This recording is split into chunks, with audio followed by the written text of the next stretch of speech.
எவ்வளோ பெரிய கூவம் ஆறு பாருங்க. இந்த ஆறை வந்து குட்டி ஆறு மாதிரி மடக்கி சின்னதாக்கி வச்சுருந்தாங்க. இயற்கை எண்ணெய் அழகாக ஓப்பன் பண்ணி நான் எவ்வளோ பெருசு பாருங்கடா அப்படின்னு சும்மா ஜம்முன்னு பாருங்க.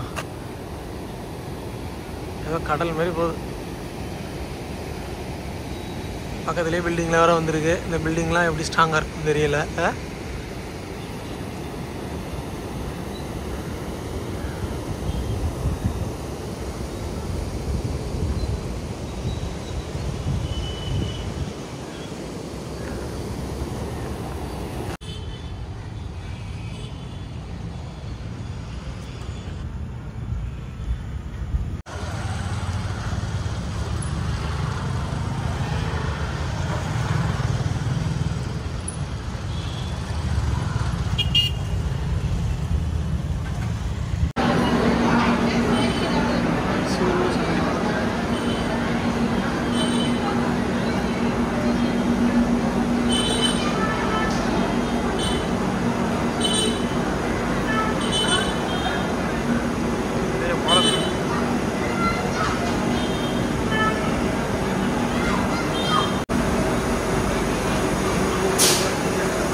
எல்லாரும் எப்படி இருக்கீங்க? எல்லாரும் சூப்பரா இருப்பீங்கன்னு நினைக்கிறேன். இன்னைக்கு வந்துட்டு ஒரு மார்னிங் டைம் vlog தான் பார்க்க போறீங்க. தனிஷுக்கு பாத்தீங்கன்னா எக்ஸாம் அப்படிங்கிறதுனால காலையிலே கூட்டு வந்து பக்கத்துல உட்கார வச்சிருக்கேன். இன்னைக்கு வந்துட்டு கன்னடா தான் அப்படிங்கறதுனால அவரே எழுதிப்பாரு, சாரி அவரே படிச்சுப்பாரு. அப்படிதானடா? உறங்கிட்டியா? ஒழிச்சுதான் இருக்காரு. அத்தா வந்துட்டு ஒரு ஒன் டே ட்ரிப்புக்காக சென்னை போயிட்டு வந்திருந்தாங்க. காலைல போயிட்டு நைட்டு வர மாதிரி தான் வந்துட்டு வந்திருந்தாங்க. அங்க வந்து பாத்தீங்கன்னா நல்ல மழை இருந்தது. அத்தா போகும்போது ஓரளவுக்கு மழை கம்மியாயிடுச்சு. ஆனா நிறைய இடத்துல தண்ணி வந்துட்டு இருந்தது. அந்த கூவம் ஆறு வந்துட்டு வீடியோ எல்லாம் எடுத்துட்டு வந்திருந்தாங்க அத்தா. நாங்க வந்து அங்க இருக்கும்போது பாத்தீங்கன்னா காய் வாங்குறதுக்கு கோயம்பேடு வருவோம். அப்ப அந்த ஆறு வந்துட்டு கிராஸ் பண்ணி தான் வருவோம். கூவங்கிறது அழகான ஒரு பேர். அந்த ஆறோட பேரு சாக்கடை ஓடி ஓடி கூவோனாலே ஏதோ சாக்கடை அப்படிங்கிற மாதிரி ஆகி போச்சு. நார்மலா அந்த ஆறு பாத்தீங்கன்னா சாக்கடை ஓடுற மாதிரிதான் இருக்கும். மழை வந்தாதான் அது ஒரு பெரிய ஆறு, அப்படியே கரை புரண்டு தண்ணி ஓடுற மாதிரி வந்துட்டு ஒரு ஃபீல் ஆகும். நல்ல மழை பெஞ்சா நாங்க அங்க வந்துட்டு பாத்துட்டு இருப்போம். பாக்குறதுக்கே அவ்வளவு அழகா இருக்கும். இந்த வாட்டி அது மாதிரிதான் நிறைய வந்துட்டு தண்ணி போயிருக்கு. நாங்க ரெகுலரா போயிட்டு வர பிரிட்ஜ் அது பக்கத்துலயே வந்துட்டு அவ்வளவு தண்ணி போனதெல்லாம் பாக்குறதுக்கு ரொம்ப நல்லா இருந்தது.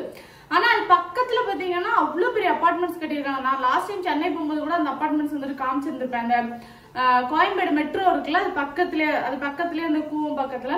நீங்க வீடெல்லாம் வாங்குறீங்கன்னா இந்த மாதிரி ஏரியாக்கள்ல வாங்குறீங்க. ஏன்னா தண்ணி எல்லாம் வரும்போது நிறைய பிரச்சனைகள் வந்துட்டு வர வாய்ப்பு இருக்கு. அதனால வீடெல்லாம் வாங்கும்போது ரொம்ப சேஃபான இடங்கள்ல பார்த்து வாங்க. இன்னைக்கு அத்தா வந்துட்டு வீடியோ எடுக்கும் போதே அதுல வந்துட்டு மென்ஷன் பண்ணிருப்பாங்க பாருங்களேன். அந்த ஆத்துக்கு பக்கத்துலயே தான் அந்த அபார்ட்மெண்ட்ஸ் இருக்கும். ஆத்துக்குள்ளதான் கட்டி வச்சிருக்கிற மாதிரி இருக்கும். ஏன்னா அந்த ஆத்தையே வளைச்சு வந்துட்டு கட்டின மாதிரி தான் கட்டி வச்சிருக்காங்க. அதனால நீங்க வந்துட்டு வீடெல்லாம் வாங்கும்போது ரொம்ப கேர்ஃபுல்லா வாங்குங்க, சரியா? நான் அத்தா போயிட்டு வரும்போது வந்தே பாரத்ல வர வந்திருக்காங்க ஃபர்ஸ்ட் டைம். போகும்போது பஸ்ல தான் போனாங்க. வரும்போது வந்துட்டு டைம் இல்லை அப்படிங்கறதுனால அவங்க இங்க வேலை இருந்ததுனால சீக்கிரமா வரணுங்கிறதுக்காக வந்தே பாரத்ல போட்டிருந்தாங்க. 4.5 மணி நேரத்துல கொண்டு வந்து விட்டாங்களாமா. பஸ் நைட்டு பூரா ஓட்டுவாங்க, ட்ரெயின் வந்துட்டு சீக்கிரமா கொண்டு வந்து விட்டாங்க. மார்னிங் தனிஷ் குட்டி. இன்னைக்கு வந்துட்டு தனிஷுக்கு Kannada exam, first exam. All the best Tanish. சூப்பரா படிக்க போறியா இல்லனா சுமாரா படிக்க போறியா? Very good. காலைல எழுப்பி போட்டுருங்க ரிவைஸ் பண்றதுக்காக. இன்னைக்கு லஞ்சுக்கு பார்த்தீங்கன்னா வெண்டைக்காய் குழம்பு தான் செஞ்சுருக்கேன். ரெடி ஆயாச்சு. வாழைக்கால பொரியலும் ரெடி. இன்னைக்கு நல்ல சூப்பரான ஒரு ஹெல்த்தியான ரெசிபி தான் வந்துட்டு ஷேர் பண்ண போறேன். இது கண்டிப்பா வந்துட்டு வீட்டில் ட்ரை பண்ணி பாருங்க, சரியா? உளுந்து இருக்குல்ல, அதை வந்து பவுடர் பண்ணி அதில் வந்துட்டு புட்டு பண்ண போறோம். அதுக்கு ஒரு பேன் ஒன்று எடுத்துட்டு 1 கப் அளவுக்கு உளுந்து, ஒரு 1/2 கப் அளவுக்கு பச்சரிசி, கூட ஒரு ஏலக்காய். இப்போ இது வந்துட்டு நல்லா ரோஸ்ட் ஆகட்டும்.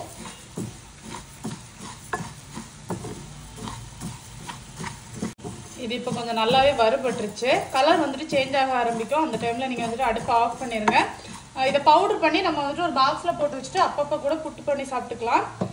இப்போ வந்துட்டு இதை பவுடர் பண்ணி எடுத்துப்போம். நல்லா பட்டு போல் அரைச்சி எடுத்துட்டேன். இப்போ எங்கள் 3 பேருக்கும் பார்த்தீங்கன்னா இதில் ஒரு பாதி மாவே வந்துட்டு கரெக்டாக இருக்கும்.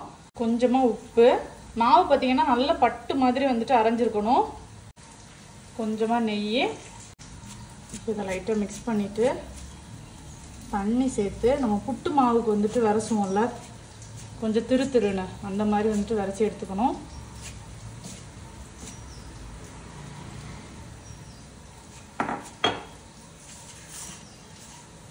நம்ம நார்மலாக வந்துட்டு புட்டு செய்வோம்ல அதே ப்ரொசீஜர் தான். இனிமேல் கொஞ்சம் தேங்காய், அப்புறம் இந்த உளுந்து மாவு,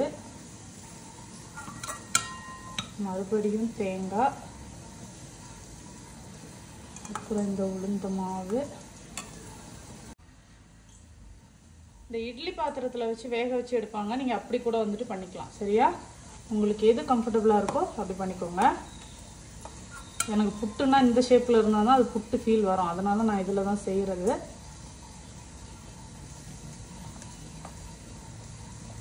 அவ்வளோதான்.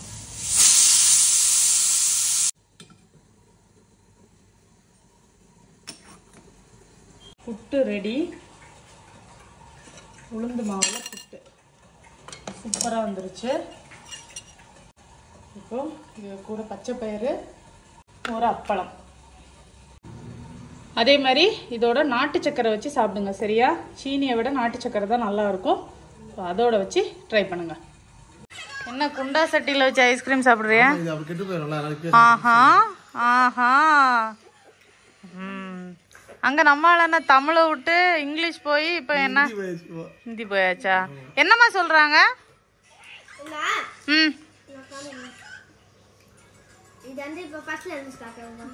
இல்லை, நீ அவங்க என்ன சொல்கிறாங்கன்னு மட்டும் சொல்லு. ஏன்னா எங்களுக்கு ஹிந்தி நஹி மாலும்.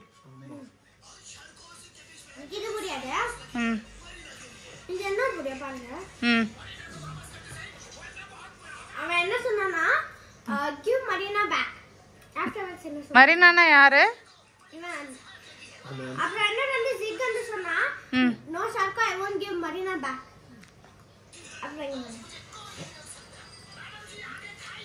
Sometimes Marina சொல்றாங்க, sometimes Madam G அப்படினு. ஃபைனலாக பர்ஃபெக்டாக ப்ரௌனி வந்துட்டு செஞ்சுட்டேன். அந்த மேலே கிரிங்கிள் டாப் கூட ரொம்ப கரெக்டாக வந்துட்டு வந்துருச்சு. நல்லா மேலே வரைக்கும் நின்றுச்சு. நான் அதை ஓட்ட போட்டு நான் அந்த விளையாடிட்டுருக்கேன். ரொம்ப கரெக்டாக வந்துருச்சு. ஸ்மெல் வந்துட்டு செம்மையாக இருக்குது. இன்னொரு 10 நிமிஷம் கழித்து வெளில எடுத்து கட் பண்ண வேண்டியது தான். ஓகே, இப்போ வந்துட்டு ப்ரௌனியை கட் பண்ணிடலாமா? எப்படி கட் பண்ணுறது? இப்படி கட் பண்ணுறது.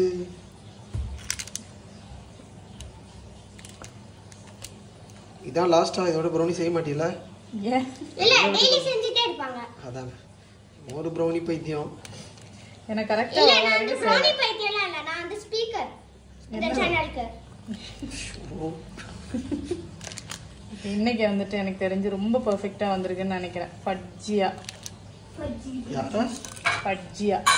ப்ரௌனி எவ்வளோ பர்ஃபெக்டாக வந்திருக்குன்னு பாருங்க. சூப்பராக வந்துடுச்சு.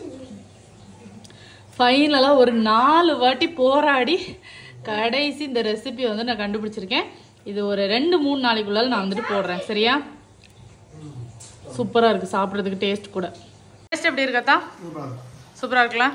அப்போ நான் என்ன சூப்பராக தான் இருக்கேன். நிஜமாவே பிடிச்சிருக்கா இல்லை சும்மா சொல்றீங்களா? நல்லா இருக்குல்ல?